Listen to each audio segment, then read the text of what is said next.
Story time with Miss Nowak. Today we're reading How Congress Works by Philip Jackson. Our essential questions are: what could happen if one person had too much power in the government? Who tells our government what to do? And how? All right. In the United States, citizens elect leaders. Some of the leaders we elect make laws. For example, we have laws that protect our health and laws that make sure people are treated fairly. Where do these laws come from? They are created by a part of government called Congress. Congress is also known as the legislative branch of government. Legislative means relating to making laws. There are two other branches of government: the executive branch and the judicial branch. The president and vice president lead the executive branch. They enforce the laws. The Supreme Court leads the judicial branch, and they interpret the laws or make decisions about what laws should or should not be followed. We have a lovely picture of the Supreme Court building, and that is, of course, the White House, the executive branch, the head baller, shot caller. Congress is made up of two chambers or parts. The founders of the United States designed Congress this way for a reason. They want power to be shared and important decisions about new laws to be considered by both groups. This keeps one group from becoming too powerful and taking over control of the government. The founders of the United States call this system of checks and balances. The two chambers of Congress that keep a check on each other are the Senate and the House of Representatives. Okay, and I'm keeping my essential question in mind here. It says, what could happen if one person had too much power in the government? Well, over here, they've created checks and balances. It keeps one group from becoming too powerful, okay?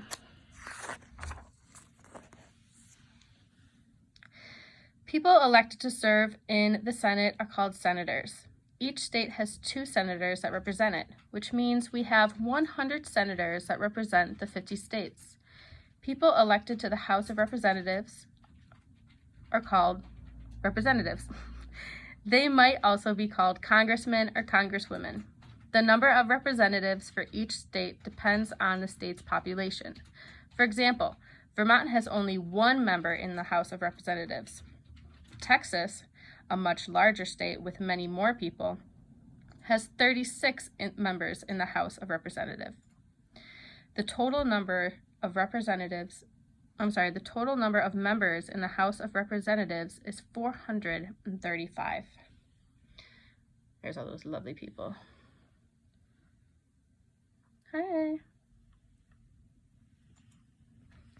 To be elected to the Senate, a person must be at least 30 years old, which means Ms. Nowak cannot run yet. A senator must have been a U.S. citizen for at least 9 years and live in the state he or she represents. All of the people who live in a particular state vote for a candidate or a senator. Vote for a candidate for senator.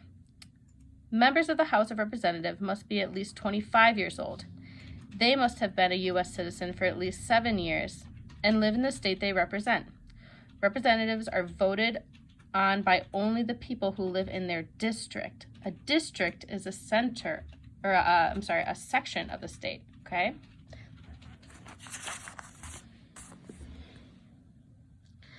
Senators serve a term that lasts 6 years. Representatives serve a term that lasts only 2 years. This helps Congress stay balanced. The longer term for senators makes Congress stable.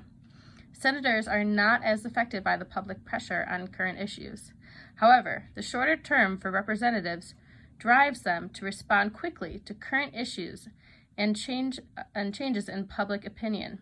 Because representatives have to run for office every 2 years, they must campaign a lot.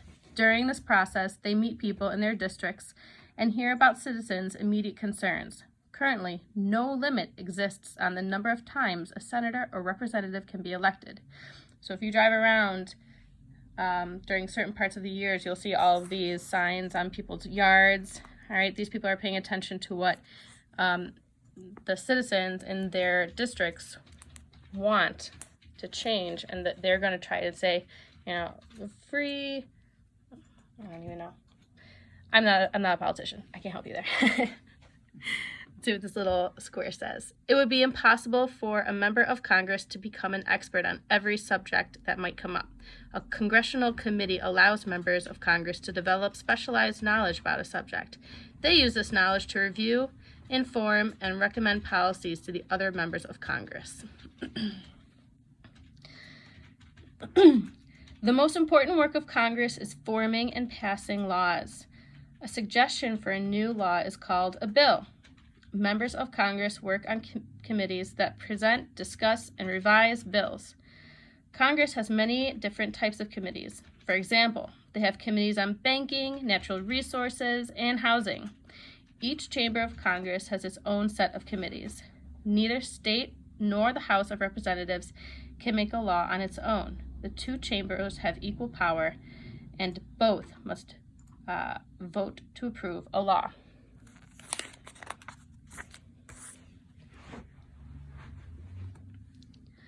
Much of the work of Congress takes place in the U.S. Capitol. Here, members of the Senate and House of Representatives meet. They present and debate bills, deciding on which ones will become laws. In the Capitol building, the House of Representatives meet in the House chamber. This room has hundreds of chairs arranged in a semicircle facing a speaker's platform. The Senate meets in the Senate chamber. This room has 100 desks arranged in a semicircle facing the speaker's platform. In each of these assembly halls, visitors may sit on the balcony around the top of the room. Citizens can watch and watch their elected officials at work. Currently, Ms. Nowak's feet are falling asleep. Ugh. Okay. There's a lion sitting right there. Spooky. United States senators and representatives are responsible for making laws for the country, but regular citizens can get involved too. They can write to or call their elected officials to share their thoughts about proposed laws. They can tell their elected officials what issues are important to them. Members of the Congress are supposed to represent their how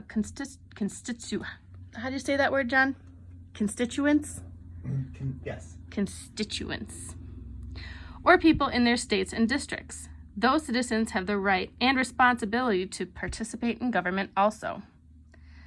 Down here it says, members of Congress are elected to represent us and need to hear from the public in order to learn what's important to them.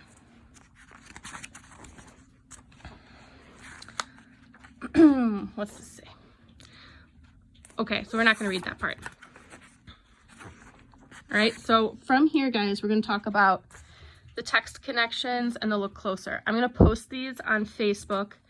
I'm not going to go through all of them right now because I don't know how long this video can go on, whether it'll let me post it. But so number one says, why did the founders of the United States decide a Congress with two chambers? Wow, I remember that. Over here.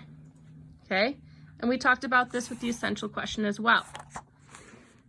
This keeps one group from becoming too powerful and taking over control of the government. That would be no bueno. All right. Do you think a system of checks and balances makes it harder or easier for the United States legislative branch to form and pass new laws? Explain your answers. So that is going to be back. Okay, let me reread the question one more time. Do you think a system of checks and balances makes it harder or easier for the United States legislative branch to form and pass new laws? Explain your answer. That's a loaded question, for sure. Number 3 says, think about what you read in The Road to Democracy. How is the U.S. Congress an example of the representative of, how is the U.S. Congress an example of a representative democracy? So you're going to have to go back to the previous book we read, The Road to Democracy. Okay? The last one says, think about the rules that govern your school, such as dress codes and cell phone policies. What groups of people work together to decide these rules? If one group dislikes a rule or thinks the rule is unfair, what can they do? Well, we have at Charter School of Inquiry, we have both a dress code, pardon me, and cell phone policies, okay? Why are those in place? What if you don't like it? Who would you have to talk to? Okay, so this is going to be posted on Facebook along with the Look Closer. Everybody loves answering these so much. All right, and I will be posting the next book in a couple of days for you guys. All right, Noack signing off.